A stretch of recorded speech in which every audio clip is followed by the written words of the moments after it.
Today, I'm going to show you exactly what's in my camera bag and what I take with me out on rides. But I'm going to preface it by saying, first of all, it's more important what you do with your gear than the gear that you have. The camera equipment available to us now has been more than good enough for a few years to create any high quality content on Instagram or YouTube. So today we're going to talk about exactly what's in my camera bag, and I'm going to start with the bag itself. So the bag is a PGY-TECH 1MO Lite. It's a 22-litre backpack. It is dirty. Something that I've realized over the last few years is that I need to be willing to sacrifice my gear for the shot. So there have been times where I have dragged the Osmo Action 4 along the road when I've been trying to get a shot. There have been times when I have crashed the drone, which you're going to see in a minute, into trees. But especially when we're creating content on a motorcycle, there is a risk of our gear getting damaged, and it is something that just has to be accepted if you're going to create motorcycle content. We're not sat in a studio like I am now, where my camera is extremely safe all of the time. We are going down the road at high speed with cameras clamped to the bike. So I just wanted to start by saying you don't need the most expensive gear. You're better off just creating and learning how to deal with the gear that you've got. And if you want to learn how to use the gear you've got better, then click the link in the description to join the Moto Creator community. Inside of there, I will teach you how to use your gear, no matter what gear it is, well. So let's have a look at the bag. So the reason I chose this bag is for a few reasons. Number one is it's waterproof. Being waterproof is something extremely important. And as you can see, this bag is filthy because I rode out with it on the other day. I have no rear mudguard, so this bag takes a beating. It needs a good clean, but that's a job for another day. When I wanted this bag, I needed something that was big enough to carry all of my gear. I needed something that was waterproof, and I needed something that had a laptop section in it.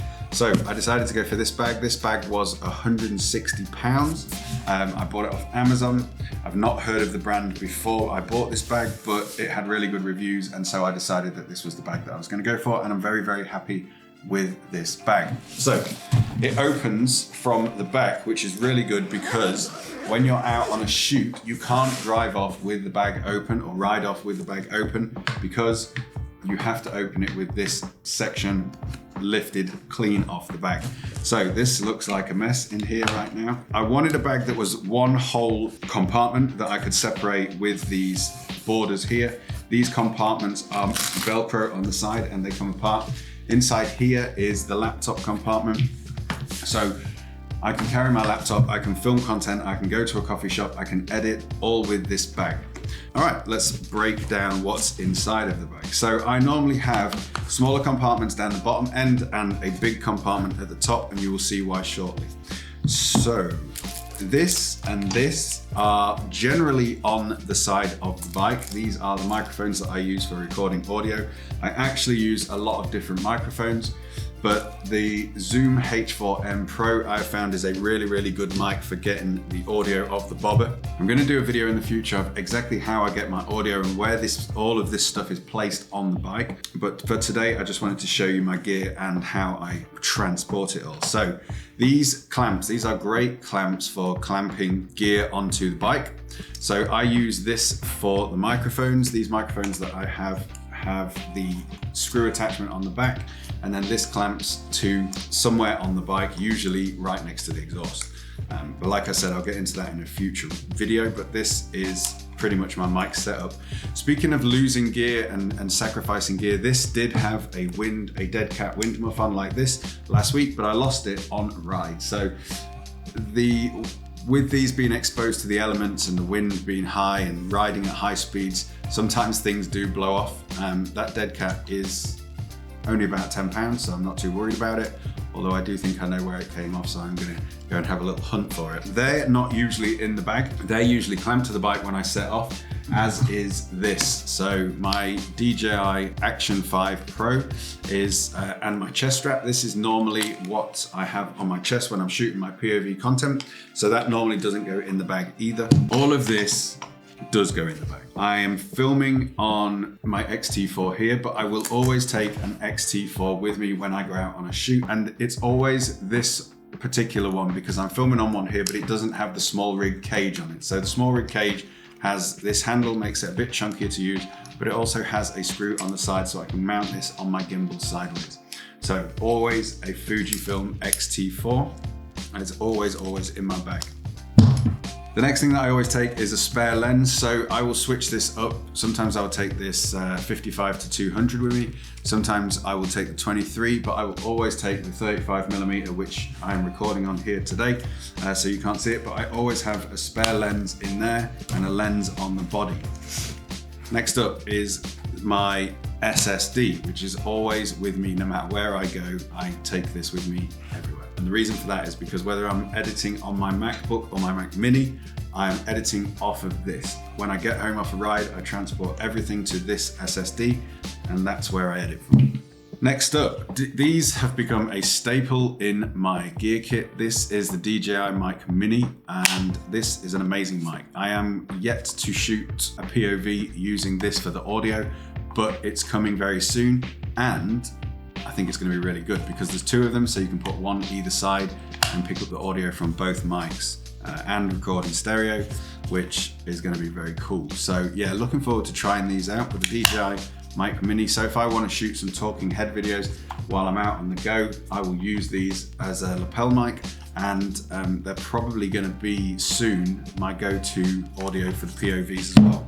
I always have this, my SD card case. Now I've got very few in here at the minute because they're all being used, but I always take my SD card case with me. All of the links for these products will be in the description below so that you can grab these. This video is not sponsored by anybody here, so all of this is reviews on products that I've actually purchased. The only thing that's sent to me by the company is the Mic Mini and the Osmo Action 5 Pro, which I would have bought anyway. So next up, I always have this Aperture little mini light with me, battery powered light. Very, very useful when you're out and about and you want to shoot photos or some video. And as content creators, everything that we need to take with us on a ride, on a bike, has to be portable, has to be battery powered, has to be lightweight. Now this bag does weigh a ton when it's full, but I've got so much stuff in here, and a lot of it is purchased with that in mind, that we need to be compact and we need to be able to transport and maneuver our stuff around with us. Speaking of compactability, this is the next thing I always take with me, and this is the Osmo Pocket 3. So the DJI Osmo Pocket 3, this is an incredible camera. You've heard me speak about it before on this channel, but this comes with me everywhere I go, and the main reason for that is because it has a gimbal built in, and it's a very, very versatile camera that shoots at very high quality. Next up is the DJI Mini 4 Pro. The reason I bought this drone for two reasons, and the first reason is that it's very, very compact and it folds up. I did have the Mavic Mini 1, and the reason I upgraded was because this has auto tracking features on it. So you can set this up in the air, you can select yourself on the bike, and it will follow you, and it does an incredible job. So when you fold it out, and they improved the fold out on this as well compared to the old ones. Even when you fold it out, it's still tiny, but when you fold it in and everything's packed away and it's all compacted, it slots into a tiny little spot like that, and you could literally fit that in the pocket of your trousers. So yes, very important. And I always get the Fly More or the Creator combo when I go for DJI products, because you get the spare batteries and you get more accessories with it that you're definitely going to use. So Fly More combos when I get drones, Creator combos when I get this. So this Creator combo came with the extra battery pack, which is very useful. The tripod comes with this protection, which I guess would come with the normal version, but I always have found that it's worth that little bit of extra money to get the Creator combos. And this also came with the DJI Mic 2, which I don't really use that much since I've been using the Mic Minis, because they are awesome. All right, and then in the big section, normally I have ND filters. I'll have anything that's not breakable. So usually I'll put the light in there and my SD cards will go in there. And probably I'll put the SSD. And then I try to keep these sections here reserved for like the cameras that I don't want moving around. So that will slot in there like that quite nicely. Always remember to keep your flip screen, if you've got one, turned into the camera so that you've got some protection for it. But yeah, the big pocket, the big section in the bag always has the DJI gimbal. I'm hoping to update this very soon or upgrade it, but for now I use the RSC2. I have these side handles that clamp onto the sides like so.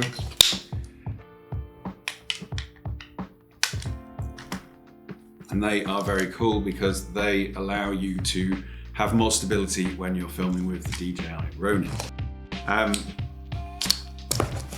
I love the gimbal. Usually when I go out to shoot, if I've got all of this gear with me, I'm going somewhere to get some actual video content.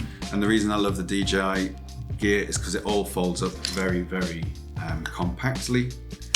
Then in the little side pockets of this bag, this bag has internal zip pockets which holds batteries for the Fujifilm cameras, which is really good. And not only that, but it has these really cool